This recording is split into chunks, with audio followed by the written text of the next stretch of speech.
Godina Walloo aanaa baatee guutummaatti loltoonni sirnichaa maqaa sakattaa waraana bilisummaa Oromoo jedhuun bobbaafaman qonnaan bultoota reebuu, saamuu fi jumlaa hidhaatti guuruu itti fufan.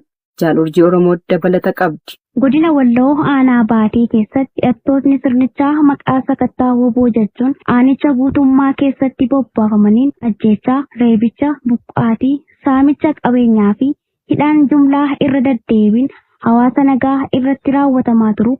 Eenyemmu jedhawee gabaasaa akkuma ture wachi kun tibbanas aanichatti daran hammaatee jiraachuun beekameera. Onkololeessa 4/2025 hidhattootni murna bilchiginaa baadiyyaa aanaa baatee mara keessatti maqaa sakattaa woboon bobba'an maqaa maatii qabsaa'otaa deeggartoota woboo eerruu laattu daandii agarsiiftuu fi ni soortu jedhuun uummata nagaa reebuun jumlaan hidhatti kan darbatan yoo ta'u isaan keessaa muraasni maqaa argan ganda urunguu irraa Hamzaa Alii, Husee Ali Maakin, Yusuf Abduu, Husee Abdullee, Aminaat Abduu fi Aadamee Huseen yoo ta'u ganda fal'aanaa irraa ammoo Yaasee Hiddaa'uu fi Sayyoo Arabuu kanneen jedhamanidha. Namoonni kun qonnaan bultootaa fi abbootii warraa yoo ta'an gara jabeeyyiin bilchiginaa ammoo sobaan yakkanii maqaa hidhata woboo qabduun garmalee reebanii hidhaatti kan darbatan ta'uu fi akkuma aanicha jiraarfamni ulfaataan loltoota piippiin jiraattota oonichaa irratti guyyuu raawwatamu jabaatee itti fufee jiraachuu maddeen dabaluun dubbatu.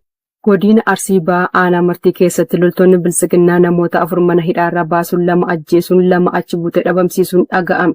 Dabalatasaaf jaalaqaafan fayyeera. Sirni duguuggaa sanyii ilmaan Oromoo irratti raawwachaa jiru murni bilchiginnaa hojii ammeenyaa isaa kana itti fufuun aanaa Martii magaalaa Boomsaa keessatti maqaa sabboontotaa fi maatii qabsaa'otaa jedhuun namoota hedduu mana hidhaatti guuruun yeroo dheeraa firaarsaa kan turan yoo ta'u onkololeessa 3/2025 halkanirraa namoota 4 mana hidhaarraa baasuun 2 ajjeesanii gatuun 2 ammoo achi buutee dhabamsiisuun hanga ammaattis akka jiran hin baramin jiraachuun ifoomeera. Namoonni loltoota kanneen ajjeefaman kun dhalootaan aanaa Martii ganda Moollamee Arjoo iddoo addaa Arjoo kan ta'an Sheekunjaa Roobalee Waaqoo yeroo dheeraaf maqaa sabboonummaa qabdaa ati Deggeraa Abaa Baawootii jedhuun bara 1999 irraa eegalee nama mana hidhaa keessatti deddeebi'ee hiraarfamaa turee fi dhiyeenya kanas maqaa ilmi kee miseensa waraana bilisummaa Oromooti jedhuun mana hidhaa keessatti dararamaa kan turan ta'uu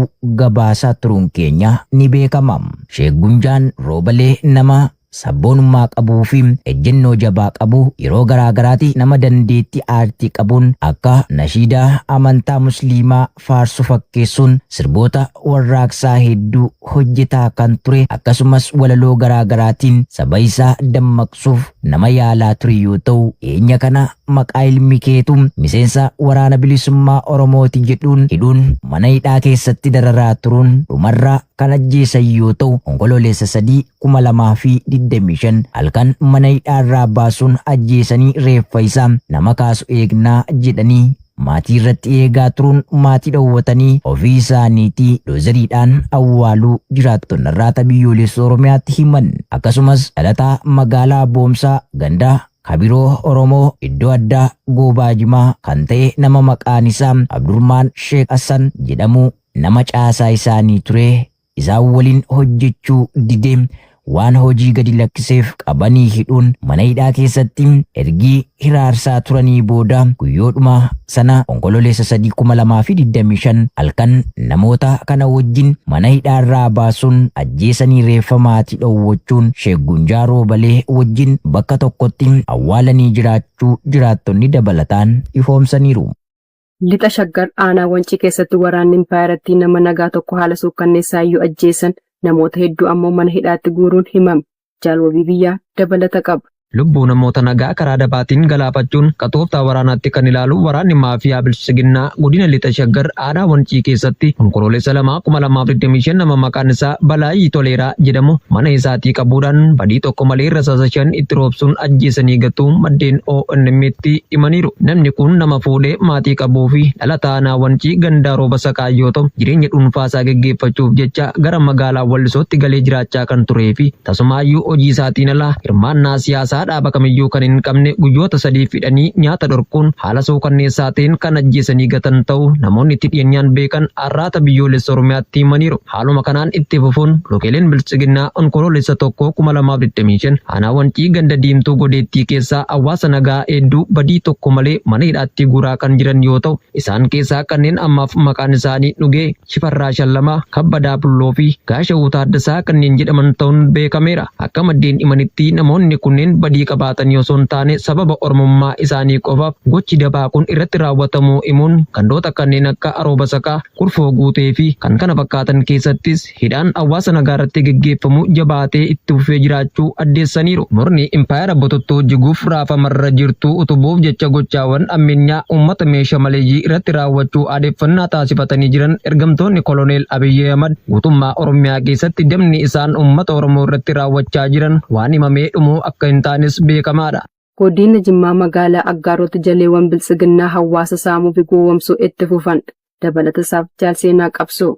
Kufaatii dinagdee impaaritii mudate dandamachiisuuf tooftaalee adda addaa bocatanii kan ittiin hawaasa saaman lukkeeleen bilchiginnaa hawaasa gowwoomsuuf faayidaa muraasa dura qabanii gara fedhanitti oofaa jiru. Bulchiinsa magaalaa Aggaaroo irraa jaleewwan bilchiginnaa garee ijaaruun mana manarra deemanii maqaa buusii miseensummaa dhaabaa jedhuun dirqamaan hawaasa hundarraa qarshii 75 saamaa jiraachuu jiraattonni magaalichaa irratti biyyoolessa Oromiyaatti himan. Maqaa adda addaa dawoo godhachuun saamicha ulfaataa yeroo yeroon raawwatan hammeessuun gibira humnaa olii daldaltootatti dabaluun yaaddoo dinagdee hamaaf saaxilanii kan jiran ta'uu barameera. Kana malees lukkeeleen bilchiginnaa filannoo sobaa ofumaan of dorgoman gaggeessan kanaaf faayidaan hawaasa gowwoomsuuf maqaa baankii siinqeerraa qarshii 75 isiniif liqeessina bilchiginnaa filadhaa jechuun akka waan jaarmiyaaleen siyaasaa isaaniin dorgoman jiranitti sossobaa jiraachuu jiraattonni magaalichaa itti dabaluun ibsanii jiru. Neetaaniyaahuun karoora Tiraampii yookaan waraanaan Hamaasin hidhannoo hiikkachiisuuf dhaadate.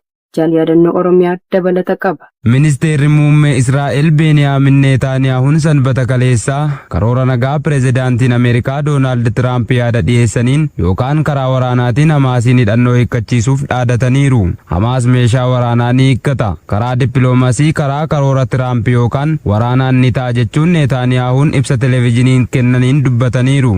Yaada isaa kanas Waashingiteen itti himeera. Karaa salphaanis ta'e karaa ulfaataa ta'een galma ni ga'a. Neetaaniyaahuun waliigaltee Gaazaa irratti maree taasisuuf jila isaanii gara Masiriitti akka imalan qajeelfama kennuu isaaniis dubbataniiru. Garee marii kanaaf gara Masirii deemuun bal'ina teeknikaa xumuruuf hojjetaniif qajeelfama kenneera jechuun dubbateera. Akeekni marii guyyoota muraasa qofatti daangessuudha jedhan Neetaaniyaahuun. Beeksisni isaa kun kan ba'e erga qondaalli Waayit Haawus ergamtoonni pireezidaantii Ameerikaa Doonaald Tiraamp lama gara Masiriitti qajeeluun namootni booji'aman gadhiifamuu irratti mari'achuu isaanii erga dubbatanii booda jechuun AFP'n gabaaseera. Godinni Wallaggaa aanaa Lataasbuutti ergamtoonni bilchiginnaa jiraattota ukkaamsanii hidhaatti darbachuu ammeessan. Gabaasa dabalataaf Jaalamansiis Kaayyoo.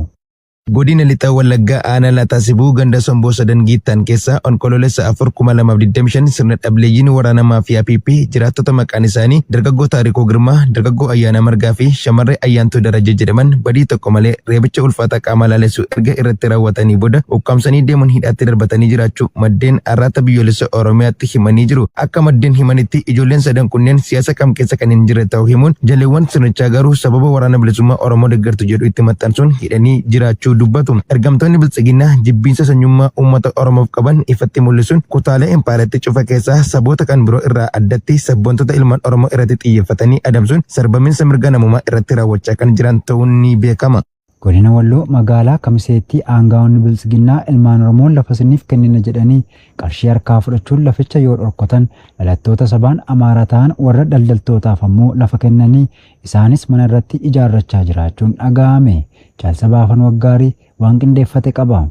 Godina Walloo magaalaa Kamisee keessatti caasaaleen bilchiginnaa ilmaan Oromoo namoota baay'inaan 100 ta'an walitti qabuun isin daldaltoota waan taataniif lafa hojii magaalaa kana keessatti isiniif laachuu barbaanna. Lafa kana isiniif kennuufis tokkoon keessan qarshii 10,000 nuuf laattu. Walumaa galatti qarshii miliyoona 1 qofa barbaanna jedhanii tokkoon isaanii irraa qarshii jedhame kana kan fudhatan yoo ta'u boodarra ilmaan Oromoo kun aangawoota PP kanaan laficha kan isiniif laanna jettanii qarshii nurraa fudhattan nuuf kennaa waytattiin jedhan lafti isiniif kennamuu hin jiru ittiin jechuun lafichaa fi qarshii irraa nyaatan kanas dhorkatanii ari'uu jiraattonni magaalichaa gochi dabaa inni kun irratti raawwatame ONM'tti himaniiru. Aangawoonni murna gabroonfataa PP jiraachuun ilmaan Oromoo dhukkubbii mataa itti ta'u kun tibbana magaalichumatti ilmaan Oromoo gurmeessanii qarshii irraa nyaachuun lafa dhorkatan sanaan dhalattoota Amaaraa warra daldaltoota barbaree ta'an hedduu gurmeessanii iddoo hojiitittiin jechuun laatanii fi jiru. Dhalattoonni sabaan Amaaraa kun magaalaa Kamisee iddoo gabaan itti gurguramu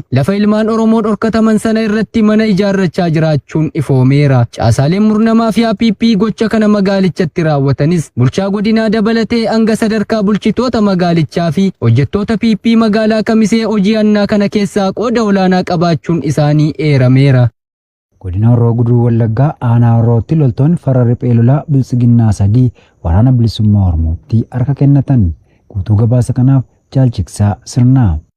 Waraanni faashistii Biltsiginnaa fedhii isaaniinis ta'ee fedhii malee dirqamaan barcuma aangoo siyaasaa koloneel Abiyyi Ahmed tiksuuf ifaajan kutaalee Oromiyaa bakkeewwan adda addaatti bobbaafaman kanneen dhalootaan Oromoo ta'an yeroo garaa garaatti mooraa Biltsiginnaa ganuun gooticha waraana bilisummaa Oromootti harka kennachaa jiru. Haaluma kanaan aanaa Horroo ganda Alootii Aannoo jedhamu irraa loltoonni impaayeratti kufaatii jalaa baraaruuf ifaajaa turan daba ilmaan Oromoo irratti raawwatamu ilaaluu dadhabuu fi kaayyoo sirrii hin taane qabaachuu isaanii obbaruun loltoonni 3 gaafa onkoloolessa 1 bara 2025 mooraa diinaa ganuun waraana bilisummaa Oromoo naannicha keessa socho'utti harka kennatanii jiraachuu hooggansi waboo bakkichaa beeksisee jira. Miseensonni farra riphee lolaa PP duraanii kunneenis qawwee AK-maa 3 fi rasaasa 60 qabachuun waraana bilisummaa Oromoo bira nagaan ga'anii jiru. Dararaa yeroo yeroon ilmaan Oromoo fi isaan irratti raawwatamuuf abdii kutachuu kan dubbatan miseensonni farra riphee lolaa impaayeratti kunneen duraanuu dirqamaan qabamanii akka leenji'anii fi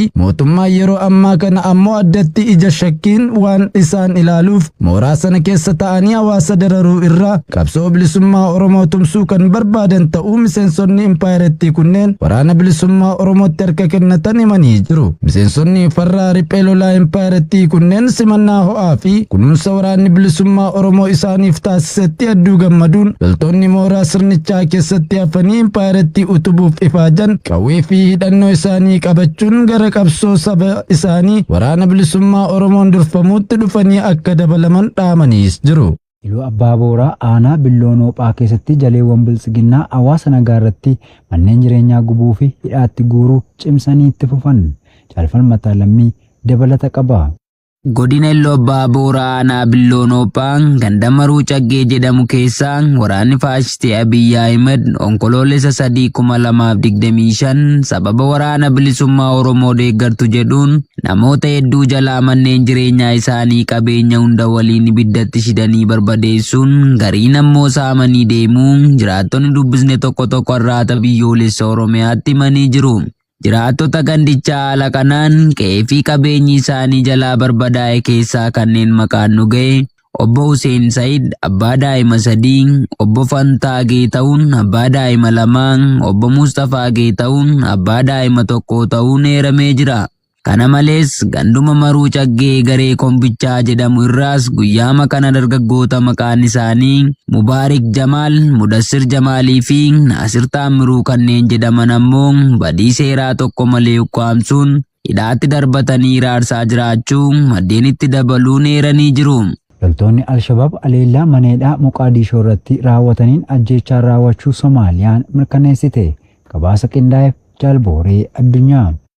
Haleellaa guddaa ji'oota darban keessa magaalaa guddoo biyyattii irratti raawwatameen lola qawwee sa'aatii dheeraaf ture hordofuun haleellaawwan 7 ijaarsa mana hidhaa guddoo Moqaadishoo weeraran ajjeefamuu isaanii mootummaan Somaaliyaa beeksiseera. Gareen Alshabaab sanbata dheengaddaa mana hidhaa lafa jalaa loltoota garee hidhate kana keessatti hidhamanii jiraniin beekamu Gorkaa Jiloo irratti haleellaa raawwateera. Mootummaan akka jedhetti haleellaan kun dho'insa boombii konkolaataatiin kan jalqabe yoo ta'u itti aansuunis dhukaasa cimaa fi dho'insa magaalattii keessatti kan dhagahamuu fi haleellaa kana dhaamsuuf yaaliin godhameen miseensonni humnoota nageenyaa 3 ajjeefamaniiru. Dhaabbanni Alqaayidaa waliin hidhata qabu Alshabaab ibsa kenneen miseensota isaa tokko manadhaa keessaa bilisa baasuuf haleellaa kana kan jalqabe ta'uu ibseera. Qondaalli nageenyaa Somaaliyaa manadhaa kana keessa jiru tokko dhaabbata oduu Rooyitersiif akka himanitti karra seelii irratti dho'insa guddaa dhaga'uu isaanii fi yeroo muraasa booda dhukaasa wal jijjiiruun jalqabame jedhan. Miidiyaaleen mootummaa Somaaliyaa akka jedhanitti aleellaan kun konkolaattota kan dhaabbata basaasaa biyyattii fakkaachuuf dibaman fayyadamuu fi uffata waraanaa ishee waliin wal fakkaatu uffataniiru. Kunis konkolaattonni humna waraanaa sakatta'insa sirnaa waan hin qabneef buufata to'annoo nageenya magaalaa guddoo eegu keessa salphaatti akka darban isaan dandeesseera jechuun ministeerri nageenya biyya keessaa ibsa baaseen beekseera jechuun Aljaziiraan gabaaseera.